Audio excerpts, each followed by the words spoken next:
This race is about what's important to the voters of the 6th District, their access to health care, particularly women and those with pre-existing conditions. $50 million. $50 million. That's just for now. That's how much has been spent in this congressional race in Georgia's 6th congressional district, northern Atlanta, where it has been safely Republican since the late 1970s. The last Democrat to win here was back in 1976 when Jimmy Carter was elected president of the United States. Since then, all red all the time. But maybe not this time? To Jonathan Serra at a polling place in suburban Atlanta on what's going down. Jonathan. There has been heavy turnout today, and that's despite the fact that it's been raining on and off. People just showing up with their umbrellas because they realize the eyes of the nation are on Georgia's 6th congressional district. And perhaps even more dramatically is the early voting. When you look at the figures, 140,000 people have already cast ballots in advance of today's election day. That's more than a quarter of all registered voters in this district and double the number of early voters that you had during the April primary here. So both parties are considering this race very important, a must-win race, and it's the same for the various members of their respective parties. Take a look at this tweet from Steve Scalise. He, of course, is the House Majority Whip who was shot during last week's attack on the Republican congressional baseball team. He tweeted in support of Karen Handel, saying, quote, "Karen Handel is a great candidate, and Team Scalise is polling for her." Meanwhile, Democrat John Ossoff, a former congressional staffer, had civil rights icon and Congressman John Lewis campaigning for him, while also striking a moderate tone to attract independent voters in this district that favors establishment Republicans. But Handel and outside groups have been trying to link Ossoff to the liberal wing of his party, and you can see it in the campaign ads that have been running during every commercial break. Heavy saturation with all the money being invested in both races. Now, the polls are about to close in most of the areas of this region at 7 o'clock, but a judge has ordered polls in at least 2 locations in DeKalb County where they had some mechanical problems, some issues with the voting machines. Those 2 locations must remain open until 7:30. And there's also another race to tell you about going on in South Carolina. This is to replace the Mick Mulvaney, who left a seat held in upstate South Carolina to become budget director for the Trump administration. But that district is considered safe for Republicans. So, Neil, as you can imagine, a lot less money being invested in that race. Back to you. All right. Thank you, my friend, very much. Jonathan Serra, he's going to have a long night ahead of him, but he can handle it. He's young, of course. He can do that. All right, in the meantime, much has been raised about the money that's been raised in this race. As I told you, a record amount for the Democratic challenger, an unheard of amount, better than $23 million, and a lot of that largely coming from outside, not only this district, but the state of Georgia itself. To Fox Business Network's Jerry Willis, who's been crunching all of those numbers. Hey, Jerry.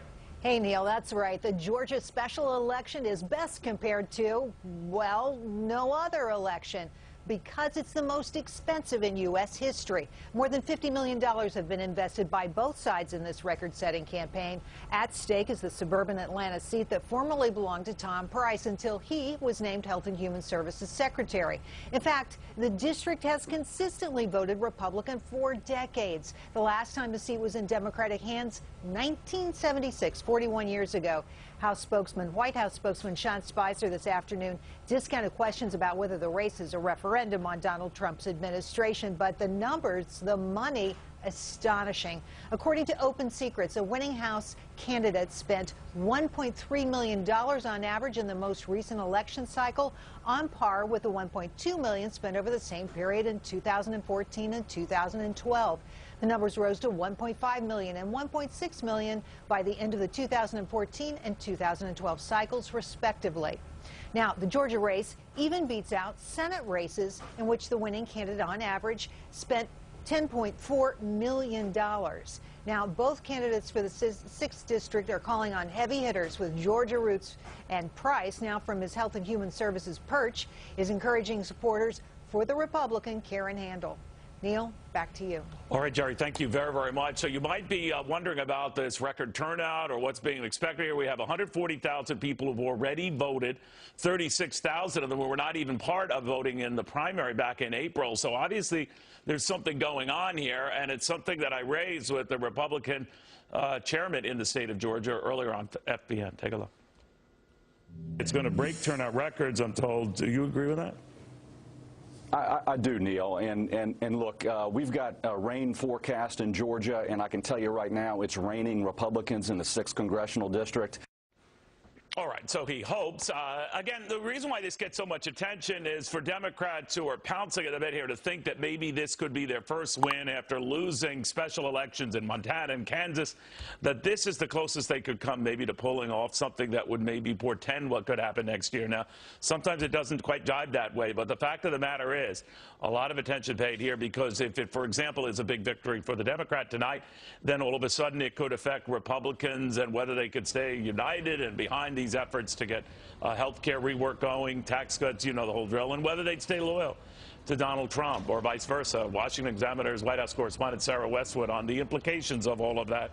What do you think, Sarah? I mean, we obviously look at this race and see it as the way many have been presenting it, as a sort of an early barometer of what could happen next year. It's probably too soon to say that, but a lot of money here to wage bets on that, huh?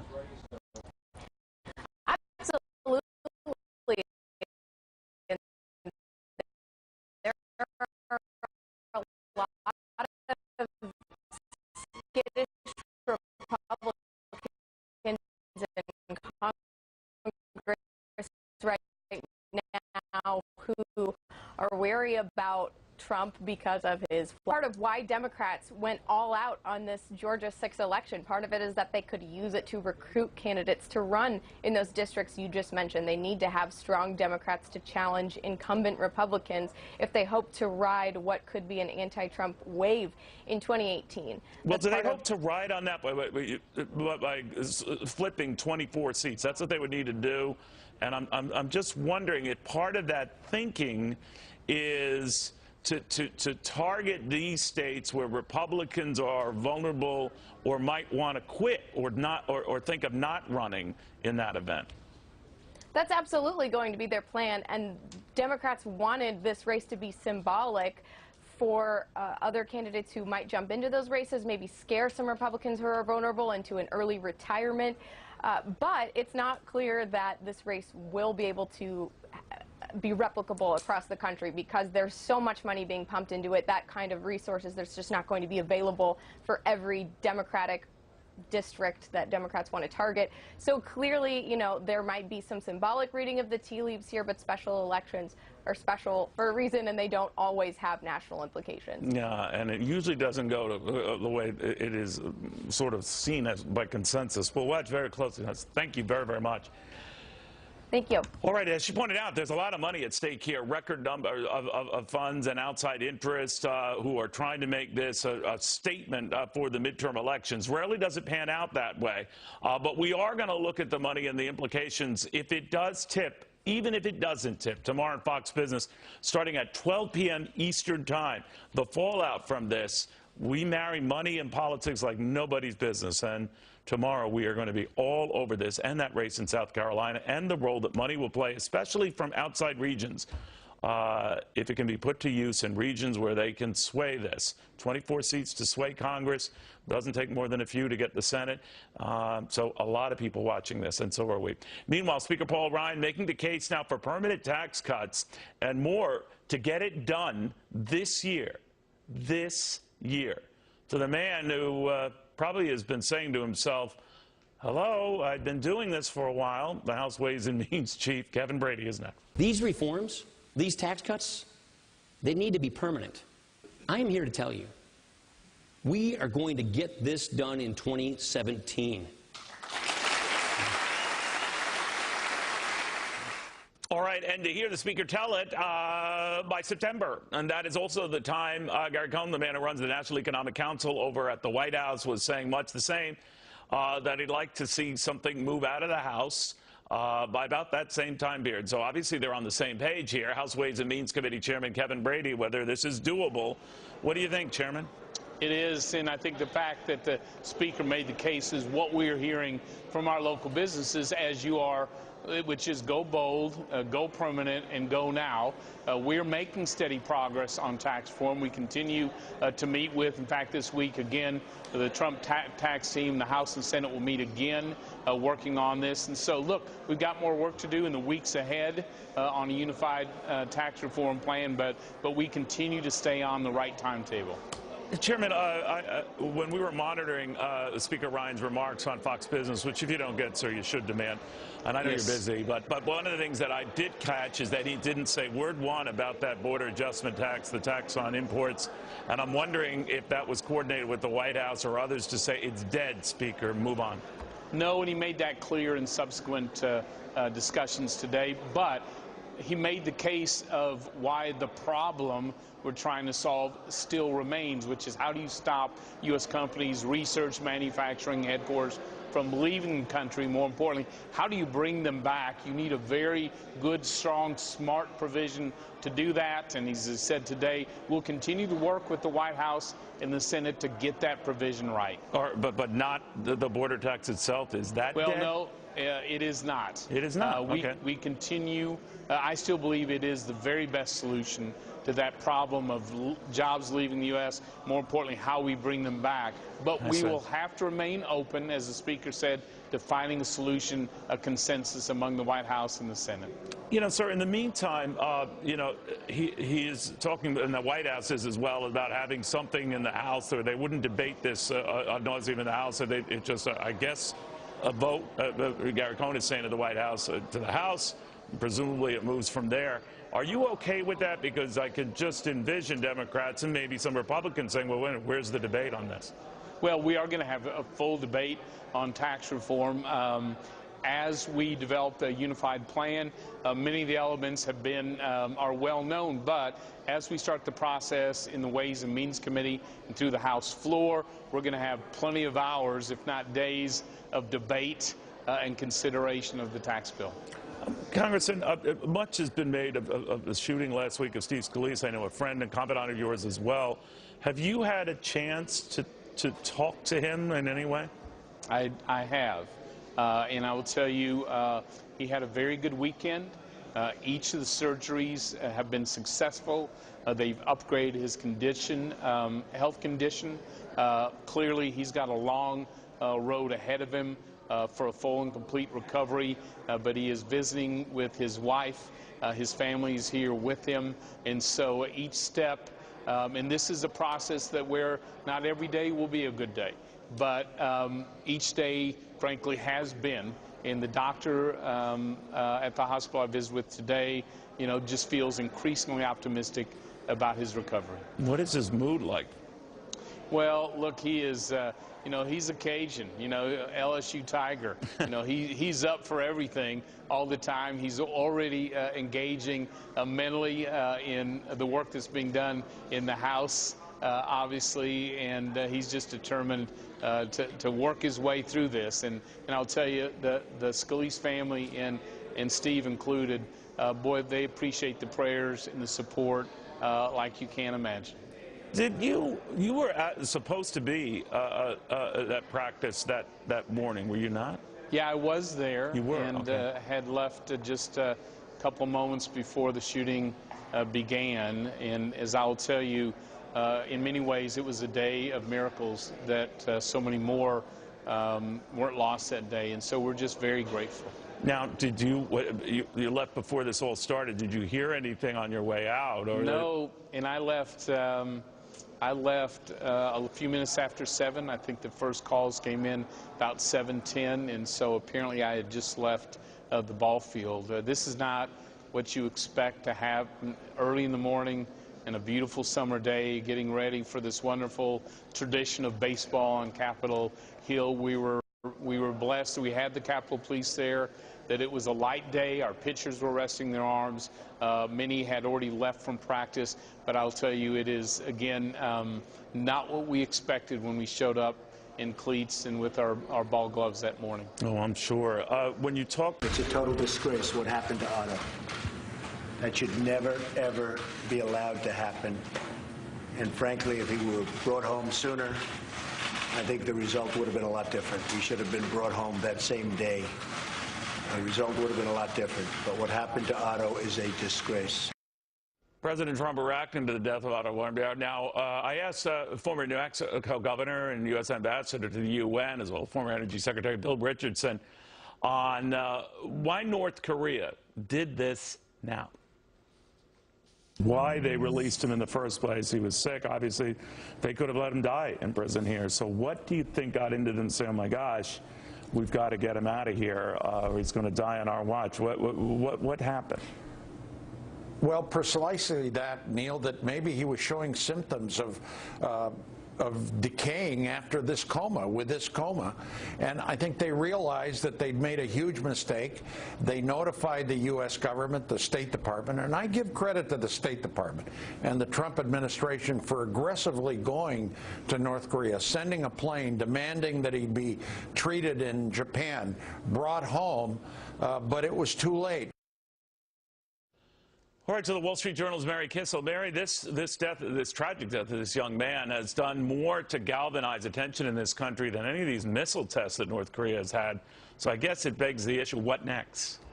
Yeah, well, that's a big question, Neil. The Obama administration went for something called strategic patience, which essentially said, let's do nothing. And unfortunately, what that did was give North Korea more time to develop its not just nuclear program and its ballistic missile program, but recall, too, that they have chemical and biological weapons, and they've just become more and more aggressive. Now, there's a lot of room between a strategic patience policy and a policy, as some hawks have suggested, of going in and kind of bombing North Korea. There's a lot in between. We could add them to the list of state sponsors of terrorism. We could improve sanctions on businesses and banks that are doing business with North Korea, namely those in China. We could prevent the kids of the North Korean regime from going abroad. We could stop the slave labor income that North Korea derives from its activities in Africa and elsewhere. Or we could just target China and all of the above. China is their big benefactor, and I'm wondering if that's what we refuse to address. Now, the president and the Chinese president were trying to work out a deal that we would hold off calling them a currency and trade manipulator and all that if they work to sort of de-escalate this situation. And that was on the missile stuff, and now this young man dies.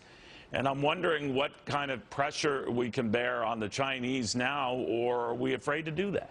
Well, look at what we did back during the Bush years in 2005 when we designated a small Macau bank as a quote-unquote money laundering concern. They had been doing business with North Korea for more than 20 years. We said they're money launderers, and that put a run on that bank, and it froze a lot of Chinese banks from doing business with the North because they, too, wanted access to the U.S. financial system, access that we cut off for Macau. So, Neil, you don't specifically have to make this particular to China. You can make this a blanket policy and say, we're going to cut off access to the U.S. financial sector for anybody who does business with North Korea. And by the way, let's publicize a list of all of these institutions to the extent that we can. Let's inspect all of the North Korean ships that are transiting through international waterways. We know they traffic in drugs and weapons and counterfeit currency. There's an awful lot that we can do here to put pressure on Kim. And on the Chinese, the president to that point tweeting earlier that while I greatly appreciate the efforts of President Xi and China to help with North Korea, it has not worked out. At least I know China tried. Do you think China has tried hard enough? No. I mean, that's the short answer. If China was trying, then the North would not have food or energy. So, I'll believe China when you see the words match the rhetoric here. There are other administrations that have tried to rely on China. It's not in China's interest to see a stable, unified, democratic Korean peninsula. Neil, that's what the goal of this administration should be. And it's time for President Trump to appoint one person in the State Department or at the Pentagon or at the NSC to say, let's have a comprehensive approach to putting pressure on the North through all of those things that I've just mentioned to you. Very well put. Mary Kissel, Wall Street Journal editorial board. Thank you. Good seeing you again. Great to be with you. All right. You've heard about all that money going into that Georgia congressional race, better than $50 million by last count. The challenger was trying to shake what has been a Republican lock on that seat for the better part now of, 3+ decades. More money from abroad, more money from outside that district, from outside that state. by far than from inside. Why do you think that is? I'm from Georgia. We have a southern accent, and these were not our people. I saw people from California. Excuse me. For me, it's more about making it about the future. I think what's going on in our country, and I think that I'm looking, myself personally, I'm looking for fresh leadership. All right, whatever the case and whatever your views on this subject, better than $15 million flooding the 6th district in the state of Georgia right now. That is Newt Gingrich's old seat. That is Tom Price's old seat. The man is over at Health and Human Services right now. And it is a seat that hasn't gone Democrat since 1976. Of course, that was the year Jimmy Carter, a Georgia governor, was elected president of the United States. But the environment there is said to be a sort of a bellwether of things to come based on all the money, and largely outside money, that's trying to influence this race and set the tone for next year's midterm elections. Will it? Can it? Respusa reports Amy Holmes, Democratic strategist Marjorie Clifton, Fox News contributor Lisa Booth. Lisa, will it? This is unheard of money for a congressional seat, but I understand the means to the end. But this is, incredible. Yeah, there has obviously been a ton of money spent on this race. I think there's going to be around $30 million collectively spent on Ossoff's behalf. But look, a couple of things to think of here, Neil. This is not going to be a bellwether race. Special elections are special for a reason. I worked at the NRCC during the 2010 midterm elections when Republicans picked up, I think, a net gain of 63 seats. We lost 6 special elections in a row. We didn't win any in 2009. So it's important for people to not read too much into whatever happens here. And I've also heard this narrative of somehow President Trump is going to put Republicans at a disadvantage in suburban districts. If you go back and look at the 2016 elections, Donald Trump actually outperformed Hillary Clinton by 5% in suburban areas, even outperforming Mitt Romney. And look, suburban districts tend to be battleground districts regardless who the president is. But just be really careful to not read into some of the narratives that are being driven by most people that haven't worked on elections. You're preparing for a Republican defeat. No, I actually think Handel's going to win. No, I actually think Handel's going to win. Do you read much into that it puts pressure on Democrats if Ossoff does come out and win this, and that the expectation would be that they can build on this momentum, because special elections rarely offer that opportunity? But this has been an interesting development in this district, and everyone in the Democratic Party seems to have been making this about Donald Trump. Is it?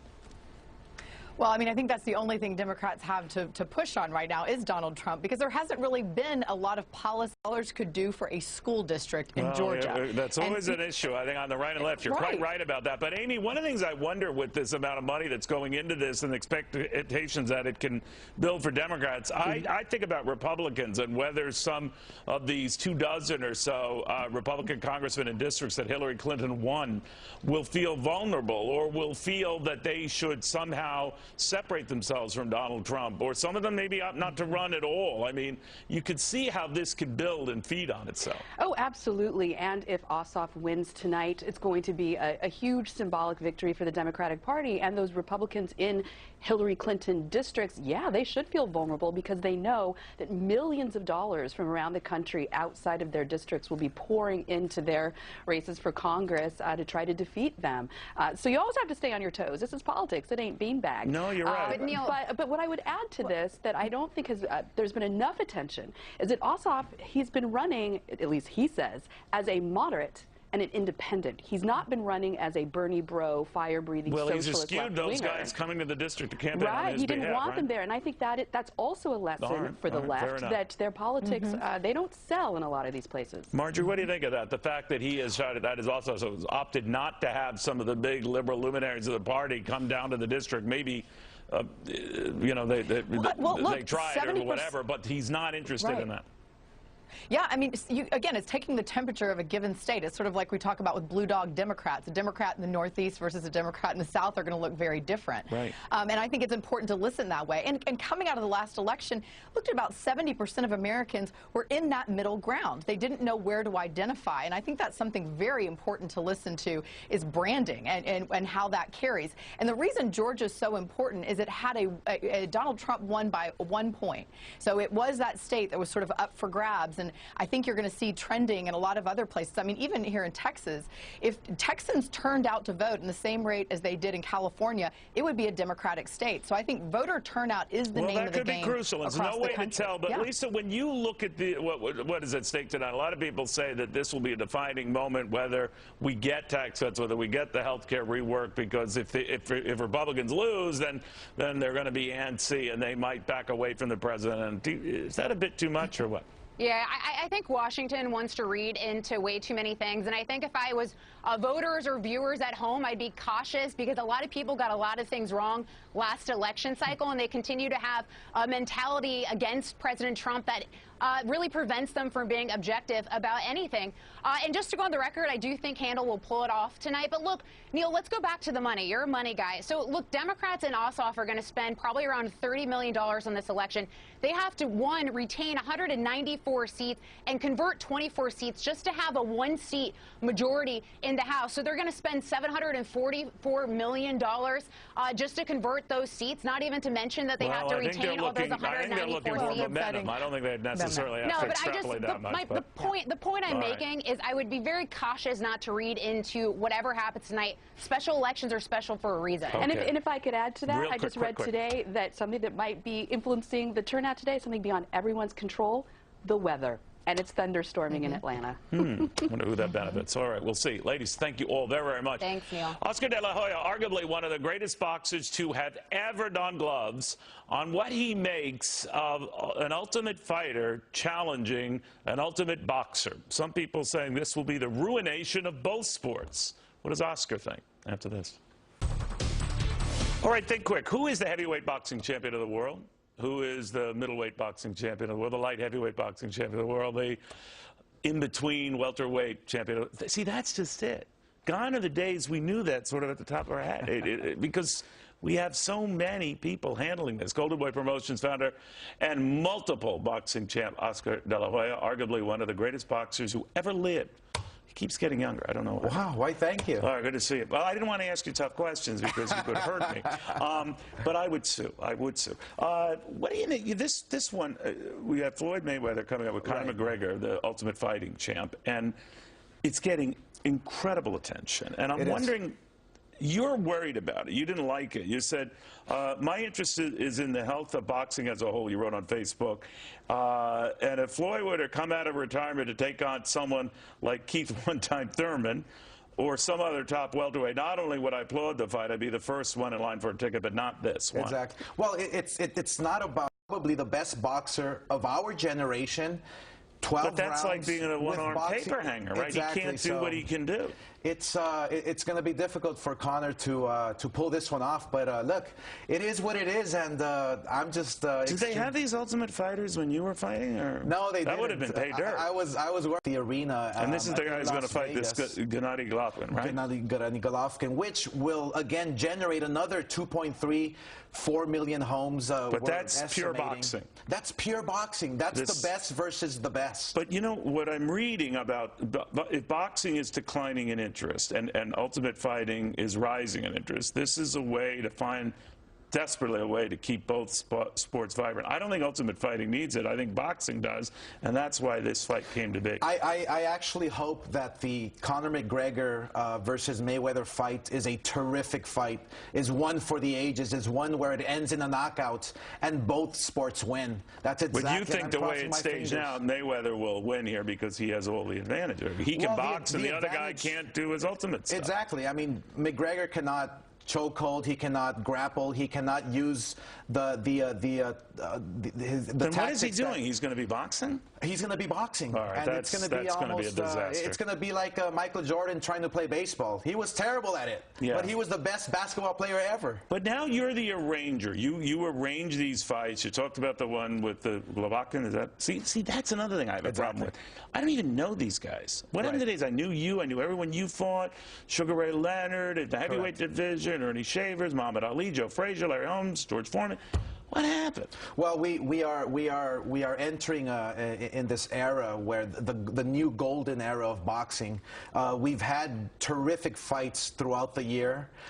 We're just no one knows about. Well, we're just now surviving that fight that took place. That was I have to say, I'm sorry, it was a dud against Mayweather versus Manny Pacquiao, which delivered no action whatsoever. Yeah, so, you were ruthless in describing I had to be. Right. But what did either of those guys get back to? Because you just said it was just a total waste of time and it was dull as dull could be. And we are now just surviving it and coming back to that golden era. Did they get back to you? Were they ticked off? They were ticked off. They were ticked off, but what are you going to do? Yeah.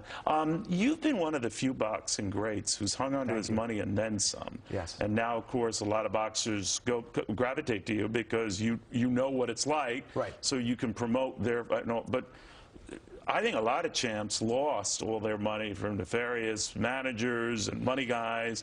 How do you advise the young guys coming up to that? You know, I think the key is to obviously surround yourself with smarter people than yourself. I believe that's key.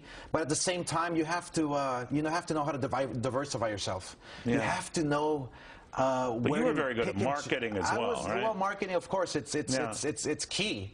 Well, that's where you and I are like twins. We're just we have a way with charisma. But if you take a look at my portfolio and my diversification, it's just very diverse. Yeah. You know, and I've made smart moves and intelligent decisions. And you invested well too. You didn't spend it on get 15 Maybachs. I don't have 50 cars or I drive a Prius. Do you for really? Crying out loud, yes. Wow.